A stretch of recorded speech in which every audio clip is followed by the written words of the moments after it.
मुंबई के कई इलाकों में हुई तेज आंधी के साथ मूसलाधार बारिश, तापमान में आई गिरावट।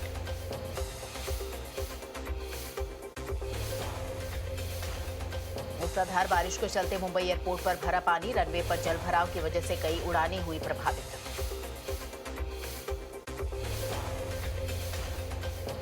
गुजरात के जूनागढ़ में भी हुई भारी बारिश, आम जनजीवन हुआ अस्त व्यस्त।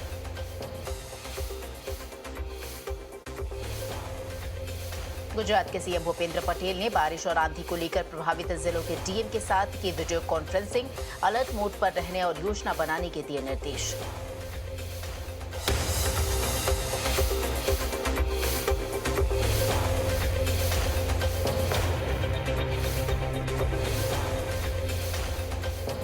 गुजरात के बोटाद में तूफानी बारिश का असर, तेज हवा में उड़ा डिस्ट्रिक्ट कोर्ट का पार्किंग शेड।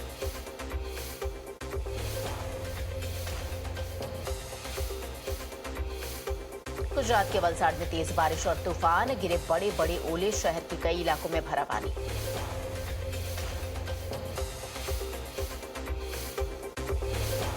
गुजरात के ही साबरकांठा में भी तेज बारिश का कहर देखने को मिला। सब्जी मंडी में 2 लोग करंट की चपेट में आए, दुकान की केबल में करंट लगने से हुआ हादसा।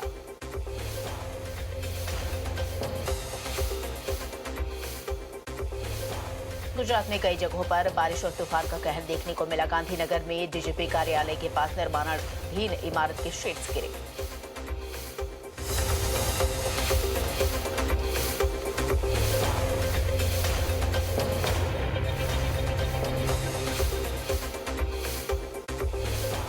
वाराणसी में पीएम मोदी ने एनडीए नेताओं के साथ की बैठक, छठे और 7वें चरण की 27 सीटों की रणनीति तैयार करने को लेकर हुआ मंथन। आज झारखंड के दौरे पर रहेंगे प्रधानमंत्री नरेंद्र मोदी, कोडरमा में बड़ी रैली को करेंगे संबोधित। नामांकन से एक दिन पहले वाराणसी में पीएम मोदी ने काशी विश्वनाथ के किए दर्शन, मंदिर में विधि विधान से की पूजा अर्चना। मंदिर में पूजा के बाद प्रधानमंत्री ने परिसर में मौजूद श्रद्धालुओं का किया अभिवादन, हाथ जोड़कर किया नमन। मुख्यमंत्री योगी आदित्यनाथ ने पीएम मोदी को काशी विश्वनाथ मंदिर परिसर में दी खास भेंट, प्रधानमंत्री को नंदी बाबा की प्रतिमा दी।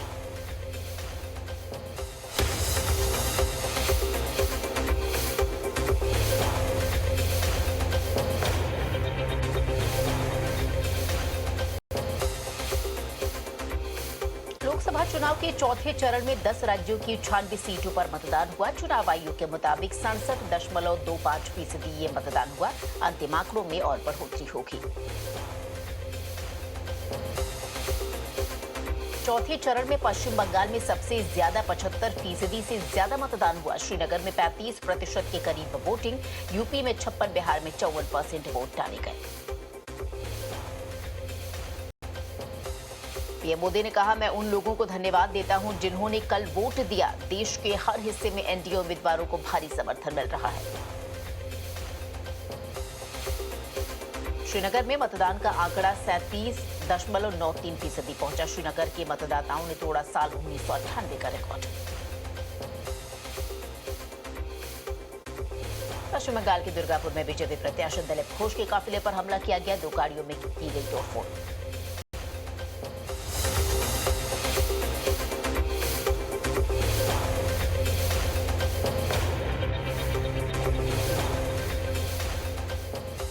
हैदराबाद में माधवी लता के सामने एमआईएम के कार्यकर्ताओं ने की नारेबाजी। माधवी ने पुलिस से पूछा, धारा 144 लागू होने पर इतने लोग कहां से आए।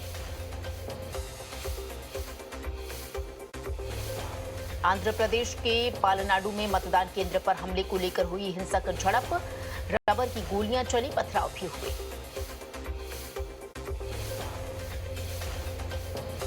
अनकापल्ली में टीडीपी और वाईएसआर कांग्रेस के समर्थकों के बीच झड़प, जमकर चले लाठी डंडे, पुलिस ने किसी तरह पाया हालात पर काबू। राहुल गांधी ने फिर पीएम मोदी पर साधा निशाना, कहा, मुंबई और गुवाहाटी से लेकर अहमदाबाद तक तमाम एयरपोर्ट टेम्पो वाले मित्र को सौंप दिए गए। शादी के सवाल पर बोले राहुल गांधी, अगले महीने 54 साल की उम्र पूरी करने जा रहा हूं, अब जल्दी करनी पड़ेगी शादी।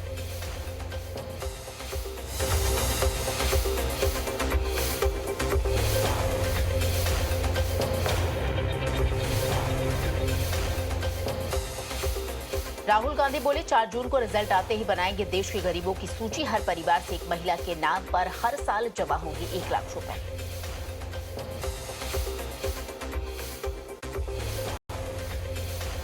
केंद्रीय मंत्री और अमेठी से बीजेपी प्रत्याशी स्मृति ईरानी ने चलाए जनसंपर्क अभियान। डोर टू डोर जाकर लोगों से मुलाकात की। गृह मंत्री अमित शाह का पश्चिम बंगाल दौरा। उत्तर 24 परगना जिले के बनगांव और हावड़ा में करेंगे रैली। असम के गुवाहाटी में एग्जीक्यूटिव इंजीनियर के घर पर छापेमारी की गई। विजिलेंस और एंटी करप्शन विभाग ने जब्त किए करीब 80 लाख रुपए कैश। भोपाल में घर से पुलिस को मिले पैसों से भरे 6 बैग 41 लाख रुपए बरामद। 9 मई को छापे के दौरान गायब हुए थे पैसे।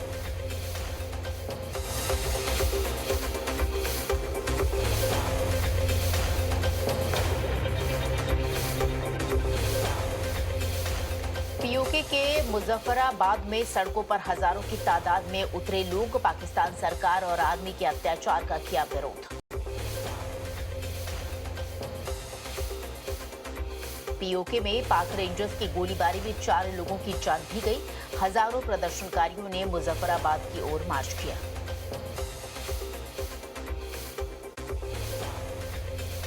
इंडोनेशिया के माउंट ईबू में विस्फोट हुआ। आसमान तक उठते दिखे घनी रात, छाए काले बादल।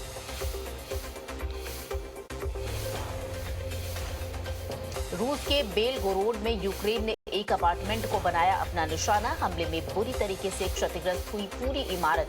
15 लोगों की जान जाने की भी खबर आई सामने।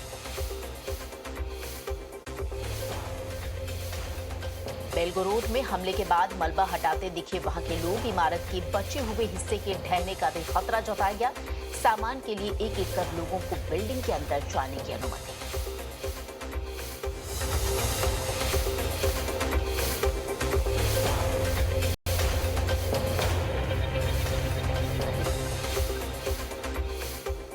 रूस के लगातार हमलों को देखते हुए यूक्रेनी सेना का बड़ा कदम। खार्किव के संवेदनशील इलाकों से लोगों को किया जा रहा है रेस्क्यू।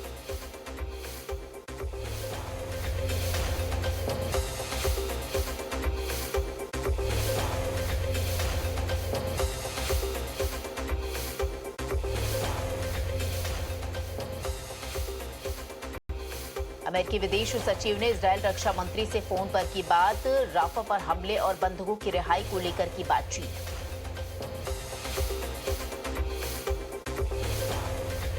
ब्रिटेन के किंग चार्ल्स ने बेटे प्रिंस विलियम को सौंपी बड़ी जिम्मेदारी। क्राउन प्रिंस को बनाया आर्मी एयर कोर का कर्नल इन चीफ।